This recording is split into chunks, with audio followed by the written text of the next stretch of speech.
Assalamualaikum warahmatullahi wabarakatuh. Bismillahirrahmanirrahim. Alhamdulillahi rabbil alamin. Wassalatu wassalamu ala ashrafil anbiya'i wal mursalin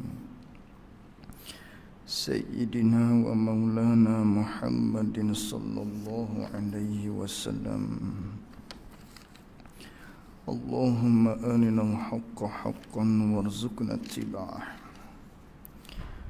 wa arina al-batilan batilan warzuqna ijtinabah. Allahumma fakkihna fid din wa 'allimna ta'wilih. Allahumma fakkihna fid din wa 'allimna ta'wilih. Allahumma fakkihna fid din wa 'allimna ta'wilih.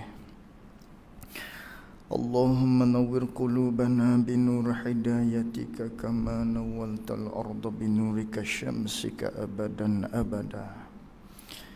Birahmatika ya arhamar rahimin.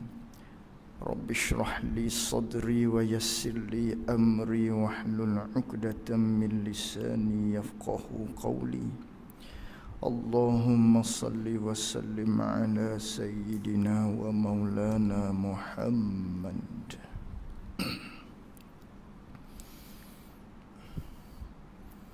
Muka surat 14 kitab Jawi. Qala al-muallif rahimahullahu ta'ala wa nafa'ana bi'ulumihi wa bi'ulumina fid darain amin.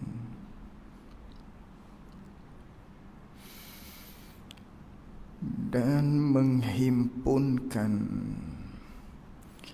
segala makna sifat ini semuanya oleh dua kalimah la ilaha illallah Muhammadur Rasulullah. Artinya tiada Tuhan melainkan Allah. Muhammad itu ialah pesuruh Allah. Ini kita sambung lagi muzakarah kita menerusi kitab Faridatul Faraid, di mana pada malam ini kita akan masuk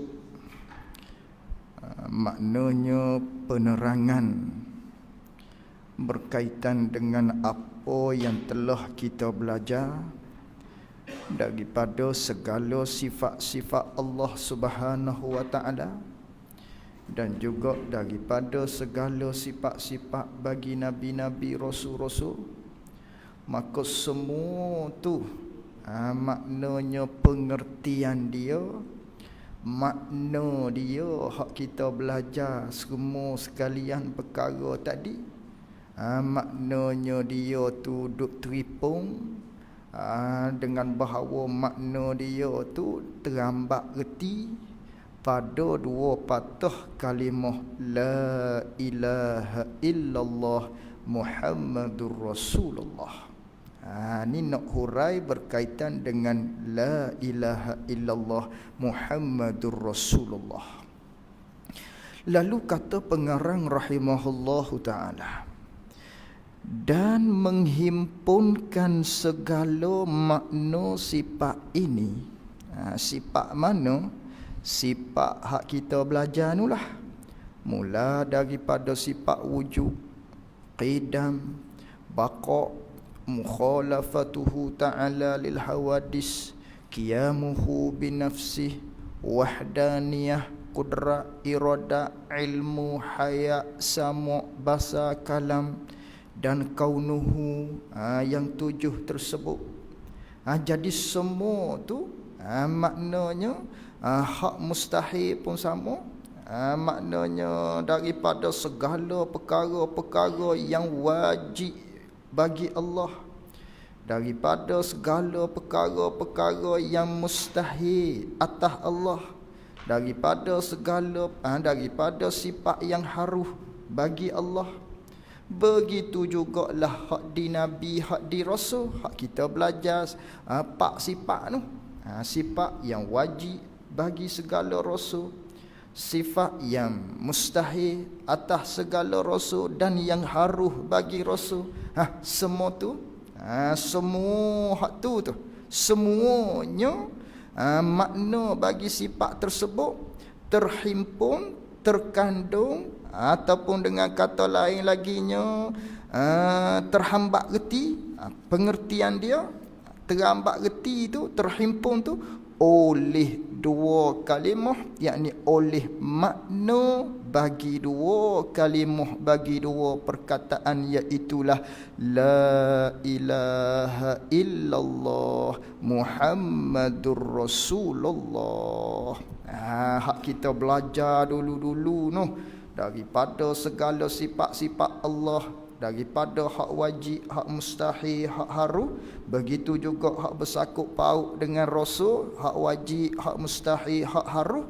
Makna pengertian dianya daripada segala sifat tersebut terkandung, terambat reti. Maknanya kita faham pengertian dia, kita faham pengertian dia di makna bagi dua kalimah la ilaha illallah Muhammadur Rasulullah.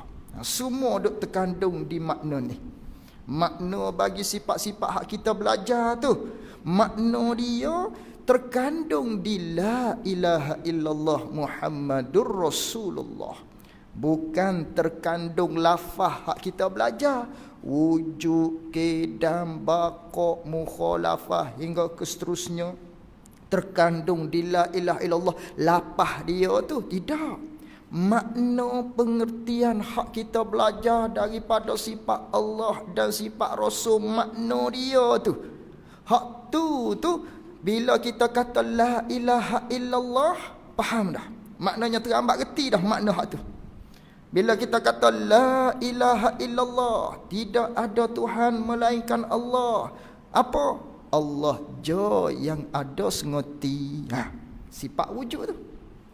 Bila kita kata la ilaha illallah, tidak ada Tuhan melainkan Allah, maknanya kita reti Allah Ta'ala tu sedia sengoti. Bila kita kata la ilaha illallah, maknanya kita reti Allah Ta'ala tu kekal sengoti, tidak ada awal, tidak ada akhir. Manakala kita kata la ilaha illallah, kita reti selalu Allah Ta'ala tu tak serupa dengan makhluk. Bila kita kata Allah Ta'ala bila kita kata la ilaha illallah, kita reti selalu Allah Ta'ala tu esa. Tu terkandung makna bagi apa yang telah kita belajar dulu daripada segala sifat-sifat yang wajib bagi Allah Ta'ala. Reti selalu. Bila kata la ilaha illallah, Allah Ta'ala tu kuasa, Allah Ta'ala tu apa lagi bersifat dengan sifat sama basah. Reti habis belaka dah. Terkandung makna dia. Hak setelah mana kita belajar tadi tu, terkandung makna dia di la ilaha illallah Muhammadur Rasulullah. Terkandung dalam tu, terkandung pengertian dia. Terambak reti apa hak kita belajar daripada segala sifat Allah, terambak reti terkandung dia di dalam kalimah makna la ilaha illallah Muhammadur Rasulullah. Begitu juga hak kita belajar hak mustahil, maknanya sifat wajib bagi Allah, Allah tu ada. Bila kita kata la ilaha illallah, Allah ada sengoti gitu. Hak mustahilnya tak ada. Hak mustahil ni maksudnya iaitulah hak istihalatul mustahil gitu. Bukan makna tak ada tu, tapi makna hak kita menafikan bagi kata tak ada tu. Tak ada Allah tu dak sama sekali. Bila kita kata la ilaha illallah, Allah je yang ada. Tak ada Allah tu dak sama sekali. Tu maksud yang terkandung hak mustahil, yakni hak istihalatul mustahil. Bila kita kata la ilaha illallah, terkandung selalu sedia Allah Ta'ala. Allah Ta'ala ni sedia sengoti. Baru Allah Ta'ala tak sama sekali. Gitu. Itu panggil masuk istihalatul mustahil. Tergeti selalu, terhambat reti selalu, faham selalu maknanya kepada kita bila kata la ilaha illallah. Hak mustahil tu iaitulah istihalatul mustahil. Tu semua tu masuk pada kalimah la ilaha illallah Muhammadur Rasulullah. Apa arti dia? Artinya, yakni terjemahannya, tiada Tuhan melainkan Allah. La ilaha illallah, tiada Tuhan melainkan Allah. Muhammad itu maknanya Muhammadur Rasulullah, dan bermula Muhammad itu pula ialah pesuruh Allah. Tu dua kalimah syahadah kita panggil. Ni paksi kita, tonggak kita orang yang beriman. Bahkan orang hak bukan Islam nak memeluk Islam, kena kata dua patah kalimah ni. Kena kata dua kalimah, dua perkataan tersebut. La ilaha illallah Muhammadur Rasulullah besar. Jadi arti hak dalam terjemahnya, tiada Tuhan melainkan Allah, dan Muhammad itu pula ialah pesuruh Allah. Itu la ilaha illallah Muhammadur Rasulullah. Kemudian, dan kenyataan demikian itu, demikian la ilaha illallah Muhammadur Rasulullah ni, dan kenyataan, yakni dan huraian dan keterangan bagi demikian itu, demikian dua kalimah la ilaha illallah Muhammadur Rasulullah ni, dia nak hurai bagaimana? Bahawa kalimah yang pertama. Mana kalimah yang pertama? Iaitu kalimah yang pertama ni, la ilaha illallah. Kalimah tu ambil sekerak-sekerak, ambil sepatah dulu. Dia ada dua patah, dia ada dua kalimah. La ilaha illallah satu kalimah, Muhammadur Rasulullah kalimah yang kedua. Jadi ambil satu-satu, hurai satu-satu. Jadi la ilaha illallah, ini kalimah yang pertama. Jadi kalimah la ilaha illallah ni memberi faedah, memberi faham, memberi reti, memberi guna akan ikrar, akan pengakuan.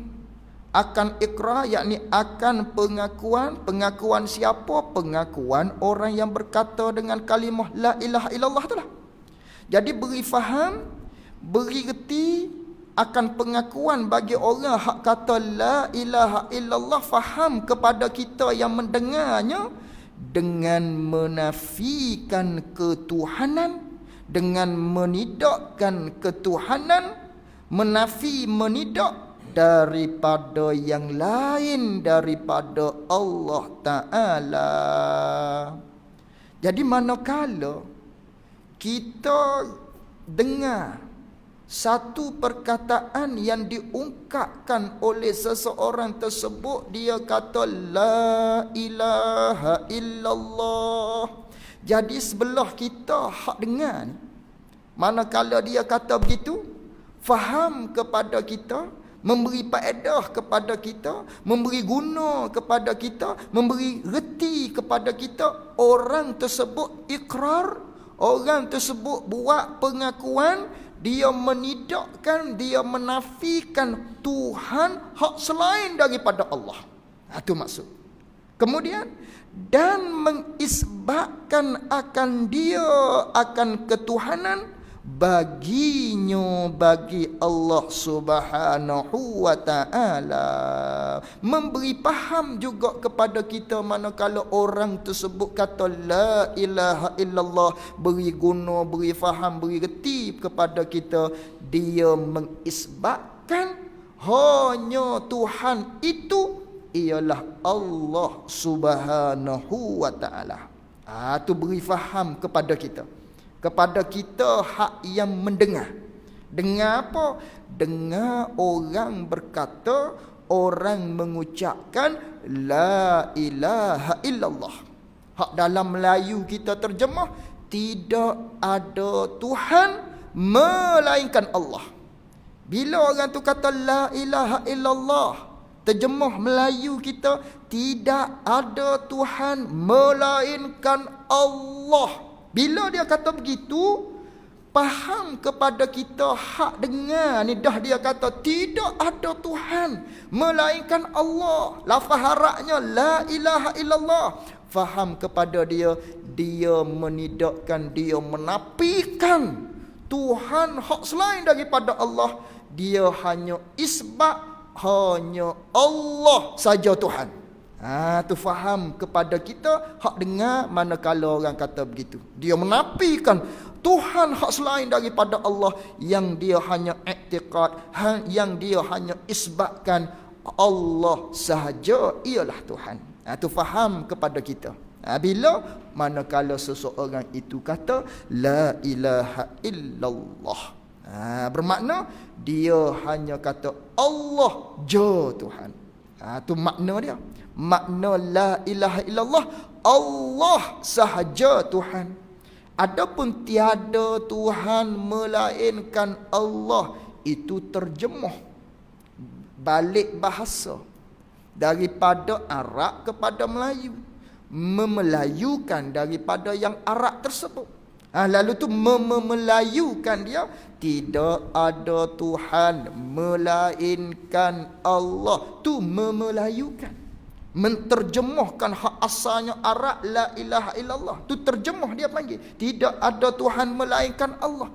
Makna dia apa? Makna dia, makna ni ialah dia panggil perkara yang dikehendaki daripada lapah tersebut.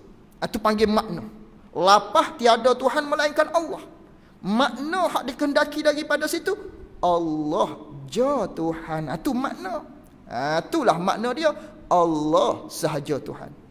Lalu tu kita nak berzikir, zikir istihdar, maknanya menyilaukan dalam hati kita Allah je Tuhan. La ilaha illallah, la ilaha illallah. Apa silau dalam hati kita? Mulahazahkan dalam hati kita, Allah je Tuhan, Allah sahaja Tuhan, Allah je Tuhan, Allah je Tuhan. Kalau terjemuh panjang, tiada Tuhan melainkan Allah, la ilaha illallah, tiada Tuhan melainkan Allah, la ilaha illallah, tiada Tuhan melainkan Allah. Panjang silau begitu. Nak suruh kita khusyuk ketika mana kita berzikir tadi tu.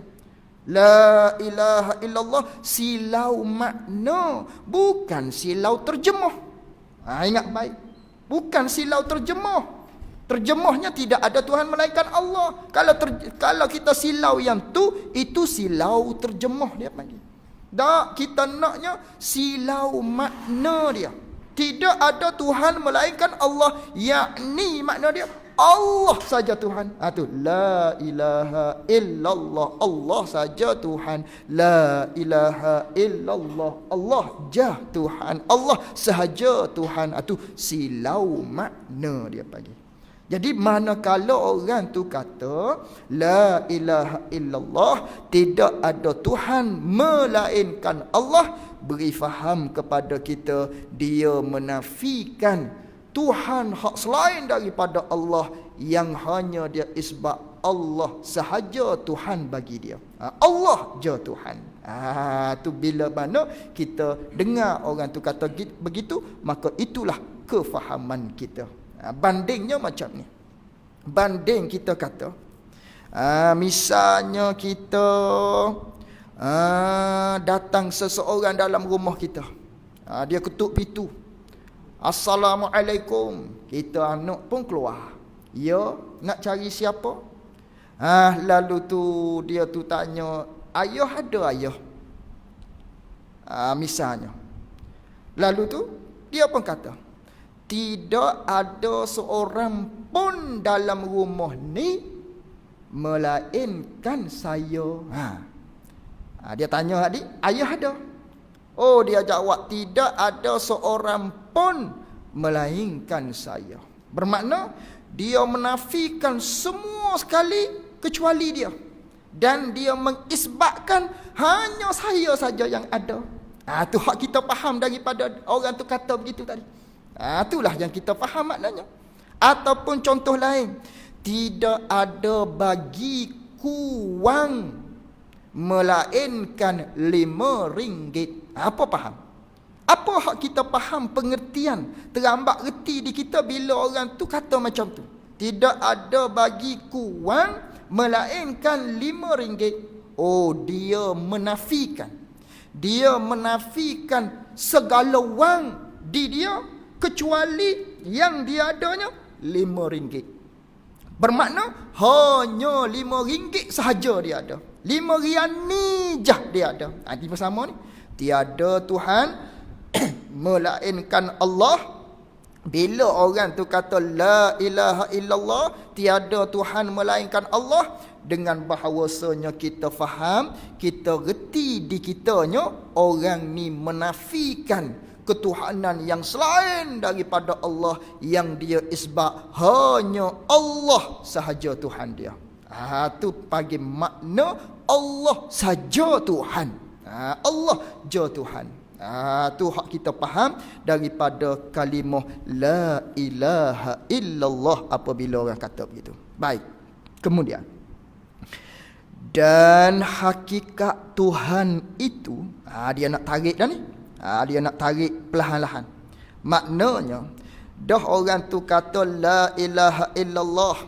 Maknanya la ilaha illallah ni, manakala orang tu kata tiada Tuhan melainkan Allah, maknanya beri faham kepada kita tidak adalah Tuhan yang lain daripada Allah, hanya Allah saja Tuhan gitu. Hanya Allah saja Tuhan. Hanya kita isbatkan Allah sahaja Tuhan bagi kita. Tuhan ni apa? Tuhan ni pula. Hak kita mengaku, kita isbat Allah sahaja Tuhan. Apa tu Tuhan?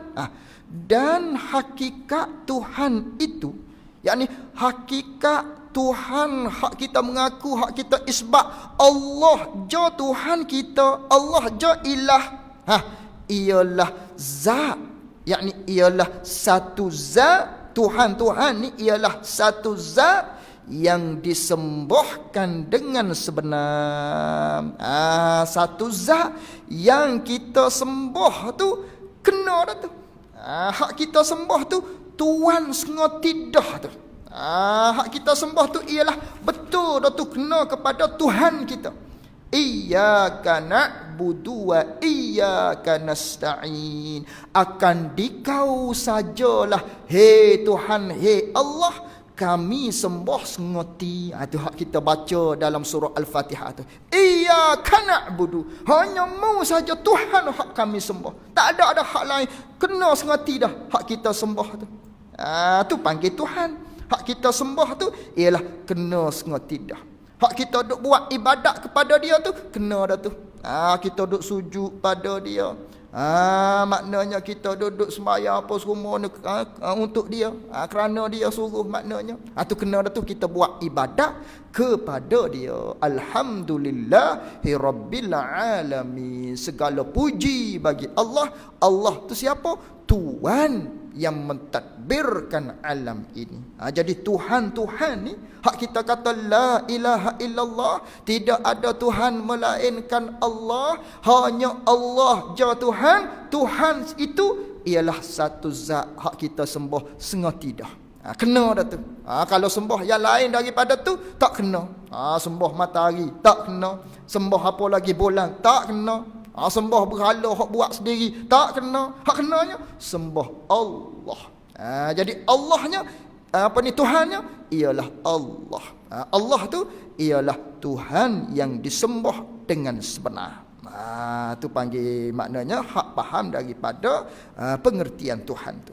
Jadi lalu tu kemudian, dan lazimlah bahawasanya, dan lazimlah maknanya tentulah, mestilah, fahamlah bahawasanya ia Tuhan hak disembah dengan sebenar ni, hak kita sembah tu kena dah tu, fahamlah kepada kita mesti dia ni terkaya daripada tiap-tiap barang.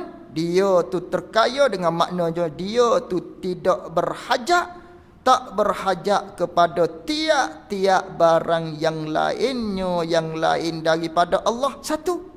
Yang keduanya, dan berkehendak kepadanya, kepada Allah Ta'ala, oleh tiap-tiap barang yang lainnya, yang lain daripada Allah. Tu maknanya. Jadi manakala kita kata Allah je Tuhan, Tuhan ni pula ialah satu zat yang kita sembah, kena dah. Dialah Tuhan yang mentadbir alam ni. Jadi bila kata Allah tu ialah Tuhan, Allah tu ialah Tuhan kita yang mentadbirkan segala-gala alam ini, yang mana dia tu ialah tuan kepunyaan bagi segala alam ini, maka dia tu faham pula kepada kita, dia tu terlekat dua benda. Mana yang pertamanya? Iaitulah dia Tuhan hak kita sembah ni, dia tak berhajat. Dia terkaya dengan maknanya dia tak berhajat kepada segala perkara. Dia tak berhajat. Dia tak berhajat pada semua perkara. Dia lepas serba-serbi daripada segala perkara. Satu. Yang keduanya, bila kata Tuhan ni ialah satu zat yang kita sembah dengan sebenar, dialah yang memiliki segala-galanya, faham pula kepada kitanya, dia maknanya segala perkara yang lain berkehendak kepada dia. Dua perkara yang mesti kita faham. Bila kita kata Allah ialah Tuhan, Tuhan kita ialah Allah, dialah segala-galanya yang miliki semua ini, dia ialah tuannya, maka faham kepada kita tu pula dia tu tak berhajat kepada yang lain, dan semua benda lain tu berhajat kepada dia. Kerana apa? Kerana dia tuan. Dah dia tu tuan, dia tak berhajat kepada yang lain, tetapi yang lain berhajat kepada dia. Tu faham daripada kata Tuhan tu maknanya ialah satu zat yang kita sembah dengan sebenar, dia ialah Tuan, maka dia tu tak berhajat kepada segala-gala, bahkan segala-gala ni makhluk ni berhajat kepada dia. Tu dua benda hak kita kena faham pula. Jadi hak yang pertama tadi, maknanya hak pertama tadi dia tak berhajat kepada segala perkara ni. Apa dia? Ulama periksa. Ulama periksa apakah hak dikatakan Allah Ta'ala ni tak berhajat. Dia tak berhajat pada segala perkara. Ada empat. Tak berhajat pada segala perkara ni ada empat. Ada empat perkara. Mana? Yang pertamanya tak berhajat kepada yang menjadikan Allah. Dia tak berhajat. Dipanggil tak berhajat kepada segala-gala ni. Yang pertamanya, dia tak berhajat kepada yang menjadi. Adapun kita berhajat kepada yang menjadi. Itu kita. Kita ni tak boleh lepas daripada Allah, berhajat pada yang menjadi. Adapun Allah, dia tak berhajat kepada yang menjadi. Satu. Yang keduanya, dia tak berhajat kepada nak tumpang di benda lain. Tak berhajat. Allah ni tak berhajat kepada nak tumpang kepada benda yang lain. Adapun makhluk dia, manis, berhajat kepada tumpang pada gula. Panas, berhajat nak tumpang kepada sesuatu perkara, besi misalnya, timah misalnya, ikutlah. Apa lagi? Masam, berhajat kepada zat yang lain yang dia nak tumpang. Itu makhluk. Allah tak berhajat kepada nak tumpang di benda lain. Satunya tak berhajat pada yang menjadi, yang keduanya tak berhajat kepada nak tumpang dia. Yang ketiganya tak berhajat kepada sesuatu benda yang menolak kekurangan di dia. Tak berhajat. Allah Ta'ala tak berhajat pada sesuatu zat, sesuatu perkara yang lain untuk tolak kekurangan yang ada di dia, bahkan kekurangan gitu. Tak berhajat kepada sesuatu zat untuk tolak kekurangan. Kerana Allah tu tak kurang. Adapun kita serba kekurangan. Ada sakit, ada demam, kena cari doktor. Luka sikit, kena cari sesuatu, ubat dan sebagainya. Tu kita kekurangan. Allah tak berhajat kepada sesuatu yang nak menghilangkan kekurangan, kerana dia tu tak kurang. Yang keempatnya, Allah Ta'ala ni dia tak berhajat kepada nak buat Allah Ta'ala tak berhajat terhadap menjadi tekanan di dia untuk buat satu-satu benda. Allah lepas daripada tekanan untuk buat sesuatu perkara. Itulah makna bagi yang pertama, bila kata Tuhan tu ialah Tuan bagi segala-gala, dia tak berhajat kepada segala perkara. Tak berhajat pada segala perkara tu, keluar 4 makna tadi. Tak berhajat kepada yang menjadi, tak berhajat kepada yang nak ditumpang di benda lain, tak berhajat kepada zat yang nak menolak kekurangan. Yang keempatnya, tak berhajat kepada maknanya kepada sesuatu yang dia buat tu kena buat. Allah Ta'ala tak gitu. Adapun kita nak pergi nak makan, kena cari nasi. Nak pada pakaian, kena pergi cari. Begitu. Ada tekanan di kita. Allah tak ada tekanan sedikit pun. Harus saja dia nak buat sesuatu benda. Tidak ada tekanan bagi Allah Subhanahu wa ta'ala. Itulah yang dikatakan terkaya daripada tiap-tiap barang yang lain. Bahkan tiap-tiap perkara yang lain, itulah yang berkehendak kepada Allah Subhanahu wa ta'ala. Habis itu. Maka makna la ilaha illallah itu, maka di sini ni dia panggil tafriq. Tu di angka 4 tu dia ada bagi tahu kat bawah tu. Angka 3 kat bawah tu. Apa angka 3-nya dia kata? Qauluhu, maka makna la ilaha illallah itu. Ini dia kata tafriq atas katanya kata pengarang, dan hakikat Tuhan itu ialah mereka yang disembah dengan sebenar. Hak mana? Hak atas tadi. Hak atas tadi. Hak kita kata tadi, maknanya bila kita kata la ilaha illallah, iaitulah kita mengisbatkan hanya Allah saja Tuhan. Bila kita kata la ilaha illallah, fahamnya seseorang itu ataupun kita tadi mengisbatkan hanya Allah saja Tuhan. Dah begitu, Tuhan-Tuhan ni apa? Tuhan-Tuhan ni ialah satu zat yang kita sembah. Yang kita sembah tu sengoti. Yang kita sembah tu kena dah tu. Betul dah tu hak kita sembah dah. Maka tercabang daripada situ, maka makna, baru masuk sini. Maka maksud la ilaha illallah itu ialah tiada Tuhan yang disembah dengan sebenar. Tak ada Tuhan hak kita sembah tu kena dah tu. Pada nafsu amri, tidak ada yang kita sembah dengan sebenar pada nafsu amri, yakni pada diri perkara sengoti itu tak ada dah. Hanya melainkan Allah saja Tuhan hak kita sembah, kena dah pada diri hakikat dialah Tuhan bagi segala-galanya. Tu makna la ilaha illallah, Allah je Tuhan. Dan lazim daripada demikian itu. Ni mari daripada mana pula ni? Tu angka 4 pula tu. Tu sini ni dia ada kalau kita tengok sekaligus nampak seperti berbelit. Jadi kita kena tengok nota kaki dia tu. Qauluhu angka 4 tu.